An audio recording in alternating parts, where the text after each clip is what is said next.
स्थानिक लोकप्रतिनिधी डोळे झाकून फिरतात का? डॉक्टर जगदीश पाटील यांचा आरोप. स्थानिक समस्यांकडे सतत होणारं दुर्लक्ष आणि नागरिकांच्या अडचणींकडे पाहण्याची अनास्था यावरून काँग्रेसचे डॉक्टर जगदीश पाटील यांनी स्थानिक लोकप्रतिनिधींवर तीव्र शब्दात टीका केली. स्थानिक लोकप्रतिनिधी डोळे झाकून फिरतात का असा थेट सवाल करत त्यांनी शहरातील वाढत्या समस्या, विकास कामांचा होत असलेला विलंब आणि जनतेच्या अपेक्षांकडे होत असलेल्या दुर्लक्षावरून संताप व्यक्त केला. डॉक्टर जगदीश दादा पाटील पुढे काय म्हणालेत पाहूया.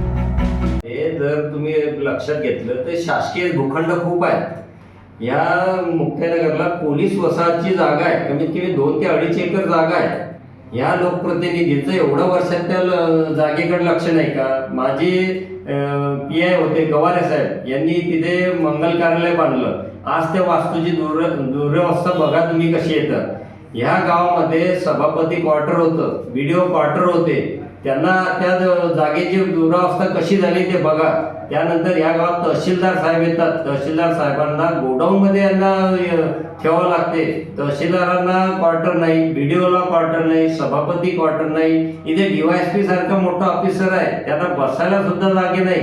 त्या पोलीस वसाहतमध्ये PIच्या रहिवासाच्या बंगल्यामध्ये यांना DYSPचं कार्यालय थाटावं लागलं आहे. पोलीस प्रशासनाला सुद्धा आज स्वतःचं पोलीस स्टेशनची जागा नाही आहे किंवा इमारत नाही आहे. सुविधा बिलकुल कोणत्याच प्रकारच्या शासकीय अधिकाऱ्यांना पुरवल्या जात नाही. हे नगरपंचायतचं काम आहे किंवा शासनाचं काम आहे. याच्याकडे सुद्धा लोकप्रतिनिधीचं पूर्णतः दुर्लक्ष आहे.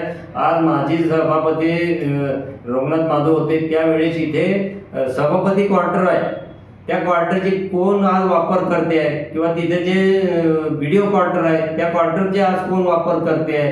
तिचे कोणत्या प्रकारचं किती प्रकारची घाण्याचं साम्राज्य झालं आहे. आणि मेन मुख्य की एवढी 2 एकर जागा पोलीस वसाहतची आहे, त्यांच्याकडे कोणत्याच लोकप्रतिनिधीचं लक्ष जात नाही का? हे डोळे बांधून फिरतात का?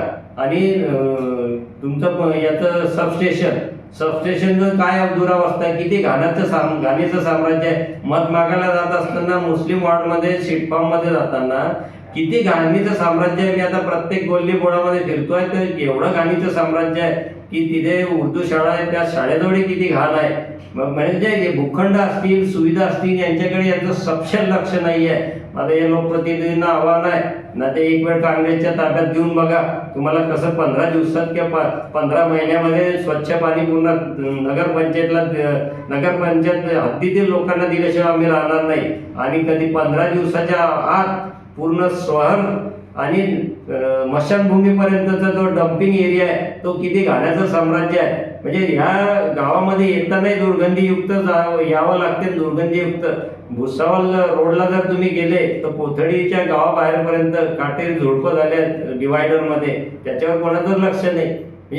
म्हणजे एवढ्या सुविधांचा असुविधा आहे या गावामध्ये की यांना आता फक्त हे हेवे दावे कमिशनबाजी याच्यामध्ये यांचं सर्व आटापिटा चालू आहे.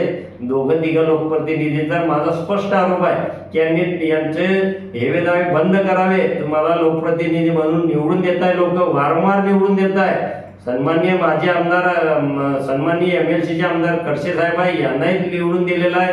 रक्षाताईंना 3री टर्म आहे, केंद्रात मंत्री आहे. आणि सन्माननीय आमदार आहे चंद्रकांत पाटील, या तिघांनी या मतदारसंघाच्या लोकांना विश्वास टाकलाय. हे विश्वासात अपात्र ठरत आहे. आता माझा स्पष्ट आरोप आहे यांनी तातडीनं मुक्ताईनगर नगरपंचायतच्या निवडणुका झाल्यानंतर मी जे सांगितलेलं आहे त्याच्यावर यांनी जातीनं लक्ष घालून तहसील कार्यालयाची आवारामध्ये स्वच्छता झाली पाहिजे, नवीन बिल्डिंग वास्तू आली पाहिजे, BDOला आलं पाहिजे, BDO क्वार्टर झालं पाहिजे, तहसीलदार क्वार्टर झालं पाहिजे, त्याच्यानंतर पोलीस स्टेशनची नवीन इमारत झाली पाहिजे, DYSPला बंगला झाला पाहिजे, PIला बंगला झाला पाहिजे, पोलिसांना वसाहत झाली पाहिजे.